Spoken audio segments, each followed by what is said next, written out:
देश का political show जिसका समय है 12 से 2, जिसपे हर बड़ी सियासी खबर आप देखते हैं। इस वक्त बड़ी राजनीतिक खबर उत्तर प्रदेश से आ रही है, जहां समाजवादी पार्टी के कद्दावर नेता रहे आजम खान को एक और झटका लगा है। जौहर यूनिवर्सिटी की जमीन योगी सरकार वापस लेगी। योगी कैबिनेट की बैठक में फैसला ले लिया गया है। आप जानते हैं रामपुर में है जौहर यूनिवर्सिटी, और अब इसी की जमीन सरकार वापस लेगी। योगी कैबिनेट में मोहर लग गई है। सीधे आपको लेकर चलेंगे, हमारे साथ हमारे सहयोगी संजय त्रिपाठी इस वक्त मौजूद है। संजय, आधार क्या बताया जा रहा है इस फैसले का? जौहर यूनिवर्सिटी की जमीन सरकार वापस क्यों ले रही है? देखिए रोमाना, ये जो ज़मीन है 41,000 वर्ग फीट से ज़्यादा है और इसको साल में 100 रुपये के केवल मात्र भुगतान पर इसको लीज पे दिया गया था। ये समाजवादी पार्टी के सरकार के कार्यकाल की बात है और ये मुर्तजा हायर सेकेंडरी स्कूल को ज़मीन आवंटित की गई थी और उसको देने के बजाय ये मौलाना मोहम्मद जौहर यूनिवर्सिटी को ये ज़मीन दे दी गई। अनियमितताएं बरती गई और उन्हीं अनियमितताओं को आज यूपी की कैबिनेट में मुख्यमंत्री योगी आदित्यनाथ की मौजूदगी में दुरुस्त कर दिया गया है। ये ज़मीन वापस मुर्तजा हायर सेकेंडरी जो स्कूल है, सरकारी स्कूल है, उसको वापस की जाएगी, क्योंकि तमाम गड़बड़ियां की गई थी। आपने देखा पहले भी जिस तरह से जौहर यूनिवर्सिटी की तमाम जो जांचें हुई हैं उनमें तमाम तरह की गड़बड़ियां निकल कर के आई हैं, जिन पर एक्शन भी लिए गए हैं, मुकदमे भी दर्ज हुए हैं। अब जब आजम खान, उनका पूरा परिवार, उनकी पत्नी, उनके बेटे जेल में है, तो उस दौरान जो ये जौहर यूनिवर्सिटी को दी गई ज़मीन पर फैसला किया गया है, ये निश्चित रूप से आजम खान को एक बड़ा झटका है। माना बहुत शुक्रिया आपका इस तमाम जानकारी के लिए संजय त्रिपाठी। मुझे लगता है जरा चर्चा करनी चाहिए इस पर। स्टूडियो में हमारे साथ जो मेहमान मौजूद है, कुर्बान अली साहब, तो मतलब संदेश किया जाएगा कि जो गड़बड़ियां, जो भ्रष्टाचार एक तरीके से समाजवादी पार्टी सरकार के दौरान हुआ, योगी सरकार उसको बर्दाश्त नहीं करेगी और उसे ठीक करेगी। नहीं, मैं इसमें वेंडेटा देखता हूँ, क्योंकि बदला देखते हैं आप। हाँ, पहले से देखिए, इसमें ये ज़रूर है कि अनियमितताएँ हुई हैं। जिस तरह से आज़म खान साहब ने सैकड़ों बीघे ज़मीन इकट्ठा की जौहर यूनिवर्सिटी के नाम पे, वो गलत था।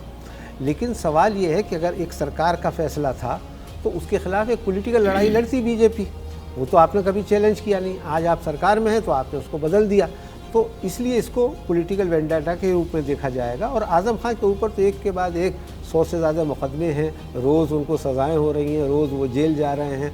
तो आप जो बात कह रहे हैं, मुझे लगता है समीर जी को आना चाहिए। इसको गलत को सही करने के रूप में क्यों ना देखा जाए? जो कुर्बान अली साहब कह रहे हैं कि साहब इसको पॉलिटिकल वेंडेटा के तौर पर देखा जाएगा, बदले की कार्रवाई के तौर पर, आपकी नजर में क्या है? आजम खान ने जब जमीन लेना चाहते थे, वहां के डीएम ने बहुत स्पष्ट मना किया था और अनापत्ति दर्ज करा दी थी कि ये जमीन नहीं दी जा सकती लॉ के हिसाब से।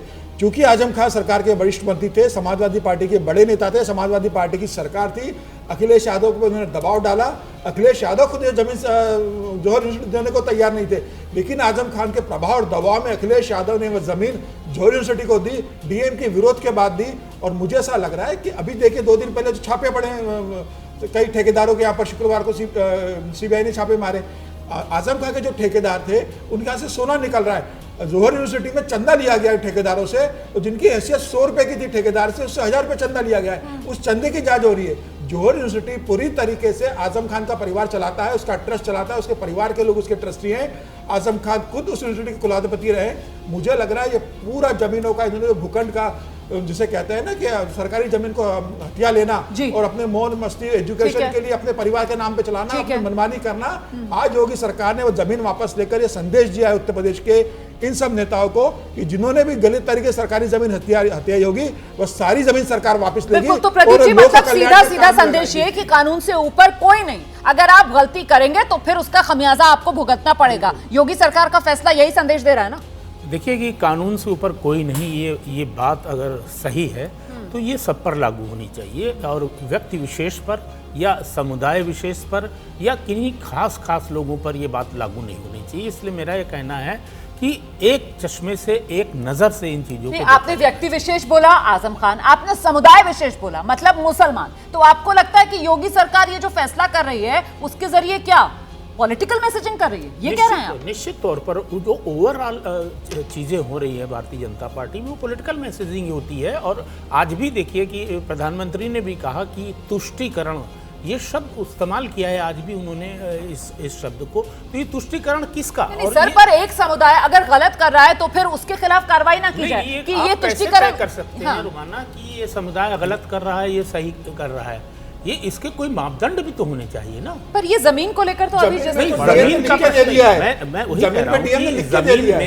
जमीन में मसले हैं, जमीन में हो सकते हैं। और ऐसा नहीं जैसे कि महाराष्ट्र में ही मैं इतने यूनिवर्सिटीज वगैरह में जाता हूं, वहां पर भी परिवार के लोग क्या कहते हैं, बड़े बड़े यूनिवर्सिटीज और उससे संबंधित 100 200 कॉलेजेस चलाते हैं। तो ये कोई गुनाह नहीं। जब आप ये बात कर रहे हैं तो मतलब वहां गलत हो रहा है तो यहाँ पर भी गलत होने दो। जल्दी से अगर छोटा गलत है reaction। तो गलत है, गलत है तो गलत है, और बिल्कुल। इसकी जांच होनी चाहिए। हाँ, लेकिन ये देखना चाहिए कि इसमें जो एजुकेशनल इंस्टीट्यूशन है उनकी हालत क्या है।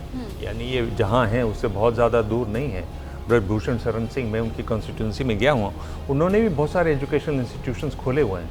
और एक ख़ास अच्छी बात उन्होंने ये की है कि किसी भी इंस्टीट्यूशन की बाउंड्री नहीं बनाई है।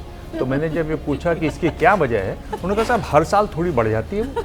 या तो वो लोग दान दे देते हैं या बहुत सस्ते में बेच देते हैं या दे देते हैं। अब ये देना और लेना कैसे तो होता फिर है, सीमित क्यों ये करना है ना? तो जब वो जानते लेन हैं देन कि का एक प्रक्रिया नजर जारी से है तो देखा फिर जाए सबको। ठीक यही है, मैं कह रहा चलिए इंतजार करते हैं। फिलहाल ये जो योगी सरकार ने फैसला लिया है, इससे जो जौहर यूनिवर्सिटी है सकारात्मक तरीके से अगर देखा जाए तो क्या पता है वहां पर जो शिक्षा की गुणवत्ता है उसी में कुछ बेहतरी हो जाए, सुधार हो जाए वहां पर।